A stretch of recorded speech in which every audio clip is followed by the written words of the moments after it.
नमस्कार, I am doctor D C Gupta, senior consultant chest physician pulmonologist working at Jaipur. आज हम बात करेंगे एक्स्ट्रा पल्मोनरी ट्यूबरकुलोसिस के बारे में। फेफड़ों की टीबी के बारे में तो आपने सुना ही होगा, जहाँ कफ आना है या लगातार बुखार रहना है, इस तरह के सिम्टम्स या कफ में खून आना, ये फेफड़ों की टीबी से संबंधित होते हैं। अगर हम बात करें एक्स्ट्रा पल्मोनरी ट्यूबरकुलोसिस, इसका मतलब है हमारे फेफड़ों के अलावा शरीर के दूसरे अंगों में भी टीबी हो जाती है, जैसे कि गले की गांठ हो जाना, फेफड़ों में पानी भर जाना, फीमेल्स में यूट्रस में ट्यूबरकुलोसिस हो जाना, किडनी का टीबी हो जाना, इवन नेल्स तक का ट्यूबरकुलोसिस होता है, स्किन का ट्यूबरकुलोसिस होता है, आंतों की ट्यूबरकुलोसिस होती है, हार्ट की भी ट्यूबरकुलोसिस होती है जिसमें हार्ट के चारों तरफ पानी भर जाता है। तो इनके सिम्टम्स, जो अंग प्रभावित होता है, इवन ब्रेन की भी ट्यूबरकुलोसिस होती है,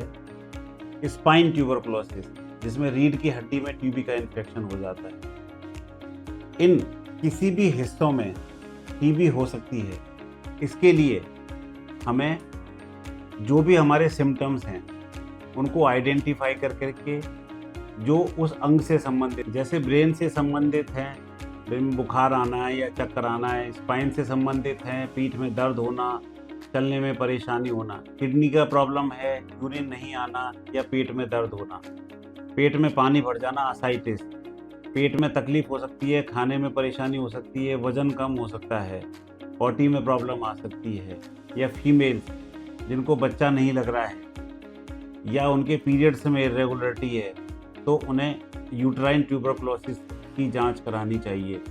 या फिर किसी के गले में गांठ है, तो गांठ से संबंधित अगर किसी को कुछ फूला हुआ सा दिख रहा है, गुठली जैसा कहीं दिखाई दे रहा है, हमारे गले में है या आर्म पिट्स पे है या थाइस के बीच में कहीं भी ऐसी अगर गांठ है, तो उसके बारे में तुरंत हमें अपने चिकित्सक से संपर्क करके और उसके निदान के लिए आगे बढ़ना चाहिए।